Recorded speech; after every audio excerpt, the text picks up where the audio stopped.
नमस्कार। इस विश्लेषण में हम एक बहुत ही दिलचस्प सफर पर निकलने वाले हैं। हमारे शरीर के अंदर हम पता लगाएंगे कि दवाएं आखिर मॉलिक्यूलर लेवल पर काम कैसे करती हैं। ये एक ऐसा सवाल है जो शायद हम सबके मन में कभी न कभी आया होगा, और सच कहें तो यही वो रहस्य है जिसे हम आज सुलझाने की कोशिश करेंगे। मतलब सोचिए, कैसे एक नन्हा सा मॉलिक्यूल हमारे इतने कॉम्प्लेक्स बायोलॉजिकल सिस्टम में इतने सटीक, इतने बड़े बदलाव ला सकता है। ठीक है, तो चलिए इस गुत्थी को सुलझाना शुरू करते हैं। अब ये समझने से पहले कि दवाएं कैसे काम करती हैं, ये जानना जरूरी है कि वो असल में करती क्या हैं। देखिए, ये एक बहुत ही ज़रूरी बात है। दवाएं कोई जादू की छड़ी नहीं है जो शरीर में कोई नया फंक्शन, कोई नया काम पैदा कर दे। नहीं, वो तो बस हमारे शरीर में जो प्रक्रियाएं पहले से चल रही हैं, उनकी रफ्तार को कंट्रोल करती हैं। या तो उन्हें तेज कर देती हैं या फिर धीमा। तो अगर मोटे तौर पे देखें तो दवाओं के 5 मुख्य काम होते हैं। पहला है स्टिमुलेशन, मतलब किसी प्रोसेस को तेज कर देना, जैसे एड्रेनलिन दिल की धड़कन को भगाता है। दूसरा इसका ठीक उल्टा, डिप्रेशन, यानी चीज़ों को धीमा करना। सोचिए नींद की गोलियों के बारे में जो दिमागी एक्टिविटी को कम कर देती हैं। फिर आता है रिप्लेसमेंट, जब शरीर में किसी चीज़ की कमी हो जाए तो उसे पूरा करना। सबसे अच्छा उदाहरण है डायबिटीज़ में इंसुलिन देना। चौथा है साइटोटॉक्सिक एक्शन, ये थोड़ा खास है। ये कैंसर जैसी बीमारियों में खराब सेल्स को चुन चुन कर मारता है। और आखिर में है इरिटेशन, जो कुछ दवाओं का एक लोकल हानिकारक असर होता है। तो सवाल ये उठता है कि अच्छा, ये सब करने के लिए दवाएं शरीर में निशाना किसे बनाती हैं?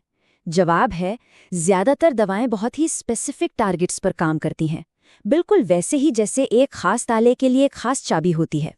और ये जो तस्वीर सामने है, ये समझिए कि हमारे आज के सफ़र का नक्शा है। ज़्यादातर दवाएं इन्हीं 4 तरह के प्रोटीन्स को अपना निशाना बनाती हैं। ये हैं एंजाइम्स, आयन चैनल्स, ट्रांसपोर्टर्स और रिसेप्टर्स। चलिए अब एक-एक करके इन चारों को समझते हैं। तो चलिए पहले 3 टारगेट से शुरुआत करते हैं। इन्हें हम अपनी सेल की मशीनरी कह सकते हैं, जिसे दवाएं कंट्रोल कर सकती हैं। सबसे पहले है एंजाइम्स। इन्हें हमारे शरीर की फैक्ट्री का वर्कर समझिए। ये वो कर्मचारी हैं जो हमारी कोशिकाओं की असेंबली लाइन पर लगातार काम करते रहते हैं, जरूरी केमिकल रिएक्शंस को रफ्तार देते हैं ताकि हमारा शरीर चलता रहे। तो अब सवाल है कि दवाएं इसमें दखल कैसे देती हैं। जैसा कि हम पैनल ए में देख सकते हैं, दवा एक इनहिबिटर यानी एक रुकावट की तरह आती है और उस एंजाइम से जाकर चिपक जाती है। ये बिल्कुल वैसा ही है जैसे फैक्ट्री के किसी वर्कर को काम करने से ही रोक दिया जाए।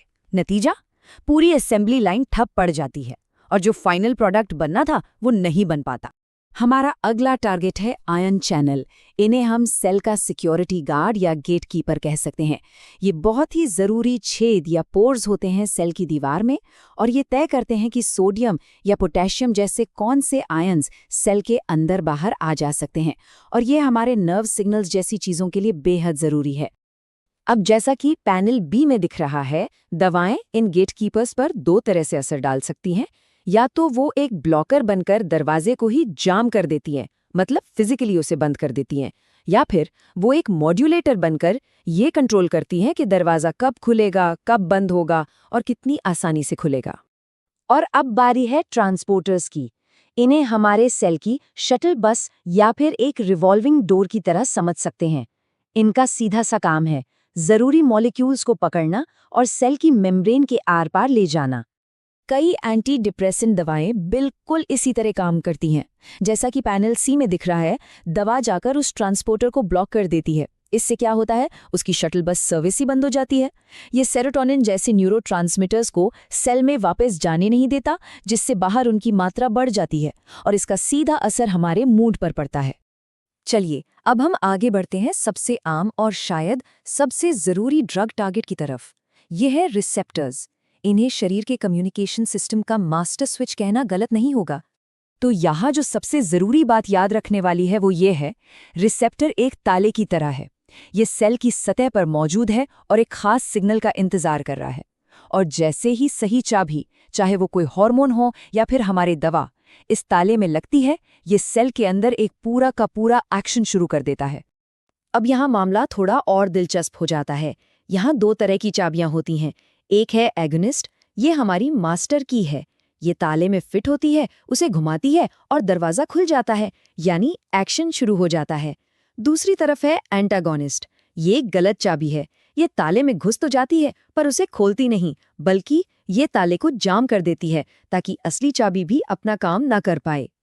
और ये स्लाइड इस बात को बहुत ही अच्छे से समझाती है। देखिए, एक रिसेप्टर नेचुरली एक इनएक्टिव यानी शांत और एक एक्टिव स्टेट के बीच बैलेंस में रहता है। जो एगोनिस्ट है, हमारी मास्टर की, वो इस बैलेंस को एक्टिव स्टेट की तरफ धकेल देती है, जबकि एंटागोनिस्ट इस बैलेंस को बिल्कुल नहीं छेड़ता, वो बस आकर ताले को ब्लॉक कर देता है। वैसे स्लाइड में कुछ और तरह की चाबियों का भी जिक्र है, जैसे पार्शियल एगोनिस्ट जो थोड़ा बहुत एक्शन करते हैं, पर आज हम मुख्य रूप से एगोनिस्ट और एंटागोनिस्ट पर ही फोकस रखेंगे। तो ठीक है, हमने मॉलिक्यूलर लेवल पर तो सब समझ लिया, लेकिन असल जिंदगी में इसका क्या मतलब है? मतलब ये सारे सिद्धांत दवाओं के इस्तेमाल पर कैसे असर डालते हैं? यहाँ पर दो शब्द आते हैं जिनमें अक्सर कन्फ्यूजन होता है, पोटेंसी और एफिकेसी। पोटेंसी का सीधा सा मतलब है कि असर पैदा करने के लिए कितनी कम दवा चाहिए, और एफिकेसी का मतलब है कि कोई दवा चाहे कितनी भी डोज दे दें, ज्यादा से ज्यादा कितना असर पैदा कर सकती है। और ये याद रखना जरूरी है कि ज्यादा पोटेंट दवा हमेशा बेहतर हो, ये जरूरी नहीं। एक अच्छी दवा की सबसे बड़ी पहचान क्या है? वो सिर्फ और सिर्फ अपने टारगेट पर काम करे और कहीं नहीं। इसी को कहते हैं सिलेक्टिविटी। जैसे सैल्बुटामॉल जो अस्थमा में दी जाती है, ये एक बेहतरीन दवा है क्योंकि ये बहुत ही सिलेक्टिव है। ये फेफड़ों के रिसेप्टर्स को निशाना बनाती है और दिल के रिसेप्टर्स पर इसका असर ना के बराबर होता है, और इसी वजह से इसके साइड इफ़ेक्ट्स भी बहुत कम होते हैं। और आखिर में एक और बहुत ज़रूरी कॉन्सेप्ट है थेरेप्यूटिक विंडो। इसे एक सेफ जोन समझिए। ये वो डोज की रेंज है जिसमें दवा असरदार भी होती है और सुरक्षित भी। इस विंडो से कम डोज का कोई फायदा नहीं, और इससे ज्यादा डोज खतरनाक साबित हो सकती है।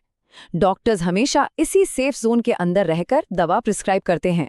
तो अगली बार जब कोई दवा ली जाए तो एक पल के लिए ये जरूर सोचिएगा कि वो छोटा सा मॉलिक्यूल शरीर के अंदर कितना जटिल, कितना सटीक काम कर रहा है।